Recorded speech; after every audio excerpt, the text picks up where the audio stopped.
No leaf blower guys were harmed in the making of this episode. Welcome to the Up, Up, and Away podcast, sponsored by Commerce Hero.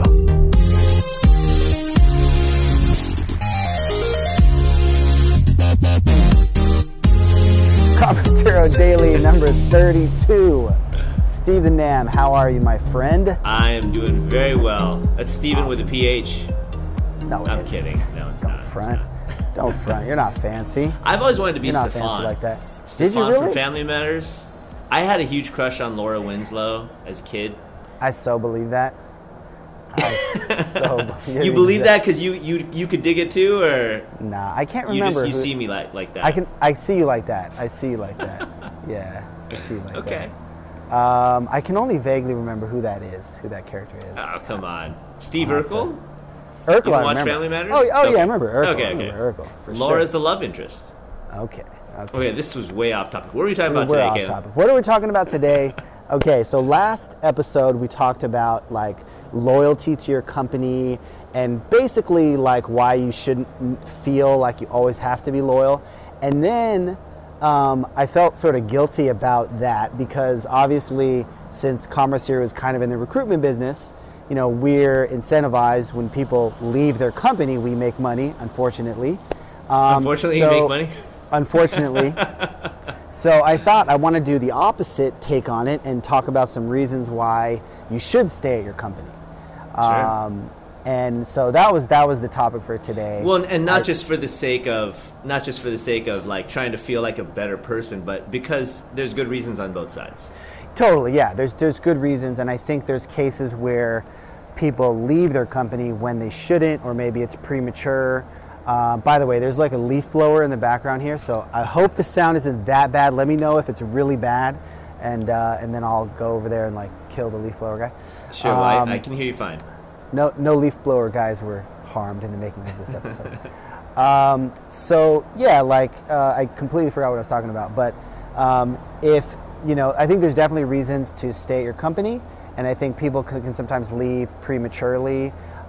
Or maybe there's something you're disgruntled about and you don't have the conversation with, like I'm a big fan of just having the conversation with your boss or your coworkers or whatever if there's something you're unhappy about, as opposed to just leaving. So I think that's one interesting topic.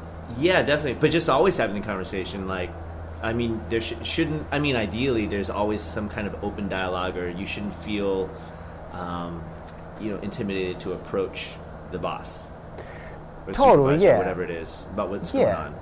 Yeah, I mean, you want to always have a nice open line of communication, and some work relationships are different than others.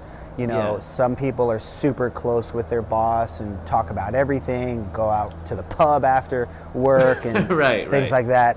And in other cases, it's more formal, more of a kind of rigid relationship. You don't share as much. Sure. But I'm not even talking about personally. I'm just talking about even just career-wise. Where do you want to go? What's the next step for you? How do you want to advance in the company? You know, that kind of stuff. You should be able to at least share with them what you're looking for. Totally. Yeah. Totally. And I think sometimes people maybe don't know exactly what they're looking for, or they don't communicate it. Maybe what's in their head, or haven't totally thought it out. Like, do I want a raise? Like, how much of a raise would make me happy? Like, I don't know. Or is it not about that at all? So yeah, I think getting clear on what, you know, if there are things you're not happy about, like figuring out what those are and just discussing them, I think is huge. I think that I just think. Do you feel like people just don't, like, sometimes they really don't know what they want and then they leave? Do you think that's a common case, or is it more that they knew what they want but they didn't know how to articulate it? Probably most people know what they want. You know, there's some frustration or something they want to do that you know, they don't think is possible, or, you know, maybe it's a work responsibility or something that they want to change, or who knows. But yeah, just having those conversations, I think, is huge. I think it can be tempting to just be like, oh, hey, I got this offer, I'm just going to leave, start fresh, you know, and make more money and whatever. and that could be good, but it's not always good. Like there may be underlying issues with how you address conflict or how you negotiate or how you communicate or how you work with people that, you know, you may be better off just addressing those and figuring out how to stay at your company and grow there versus just like, oh, I'm going to start fresh somewhere else, you know? Right. So, yeah, I think that's one reason why people maybe don't need to leave. What else? Yeah, well, I mean, I imagine if it's something like, okay, well, my wife's family moved to another state, I need to go with her, or, you know, I've always wanted to live on the East Coast or West Coast or what have you. That kind of stuff, and then, you know, maybe they start to try to figure out a remote work situation, and that couldn't work out. That's all valid reasons. I mean, anything's valid. I mean, if you want to leave, I can't be the judge of what's right or what's wrong and what's valid or invalid as far as that. But I think what you're trying to get at is when someone would be better off by having a conversation, but they're not wanting to, or not feeling like it's appropriate, or feeling like they know how to ask for it. Is that what you want to kind of help the Commerce Hero audience here figure out? Yeah, definitely. I just think that whatever it is that's come up, you know, maybe it's a move or something, like, just, it sounds so simple, but I think people struggle with it. I know I've struggled with it myself, and I'm sure other people do, is just having the conversations, I think is huge, you know? Yeah. So how do you do it? How do you do it? I don't know. I mean, I just do it. Like, just talk with them about it. You know, it could be, you might feel like it's going to be an uncomfortable conversation, or I think it goes back to the stuff we've talked about sales for developers or negotiating. Is like, oh, I don't want to ask if I can work remotely because nobody else does, and that would be selfish and that would be unfair, and or I don't want to ask for a raise because that would be greedy, or whatever, you know, like, I don't want to ask for more work responsibilities because I'm not sure if I deserve it or not, or I'm not sure if I'm there or not. So I think just those things can all make you uncomfortable, but just finding a way to have that conversation. You know, maybe you want to bounce ideas off of somebody that's neutral to figure out how to have that conversation. That can be helpful. Talk with a buddy about it, like, you know, figure out how to go in and have that conversation, but just find a way to do it, you know? Yeah, you know, I think it's funny when you were saying that, I was thinking that anybody can relate to that type of, if you've had a job or if you've worked in any kind of, you know, team setting where you're being paid a salary or hourly or whatever, you want to negotiate a raise, those thoughts are coming up, like, you know, well, I don't know how to ask for it, I think they'd be mad at me, you know, like, you know, all these different pressures that you're feeling internally. But as far as I mean, to maybe dispel some of the myths, or maybe it is true, you work with clients in Commerce Hero. How do they feel when people are, or when their developers or professionals are trying to negotiate a raise? Is it something that they're kind of like, I didn't want to really have that talk, or, you know, they're asking for too much, or is that like, what's the mindset there? I think it's, I think people do get, I think people do get nervous about it. Like, I definitely hear from clients that when they see the pricing on Commerce Hero and how much people are charging, they're like, oh man, you know, if my team sees that, they're going to think that, you know, they can make so much more money over here, and maybe it makes them nervous. Sure. And for good reason. Like, you know, if you have 30 people and they all get a raise, like, that's a lot of money, right? And that could impact your business significantly. Oh, totally. So I think it is something that is challenging for different clients.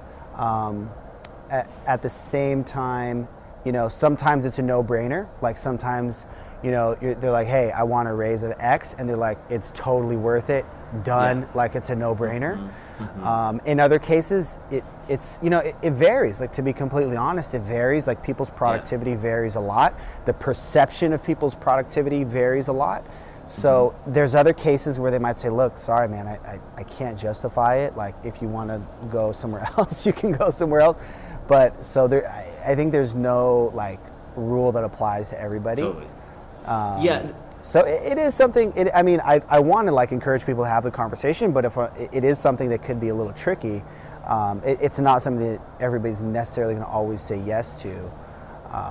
But you know, you still gotta do it. Yeah, and I think that as someone who's going to approach a boss or supervisor about a raise or about some kind of negotiating some kind of thing with their work, as far as the work situation, more life balance, that kind of thing.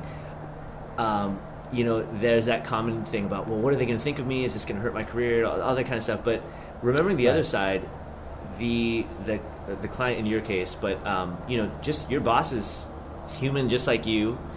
They have their own pressures as far as, you know, just like you said, like they don't want to raise the average salary, you know, in their company and get, you know, they don't want to create more problems for themselves. But I guess just realizing that they have their own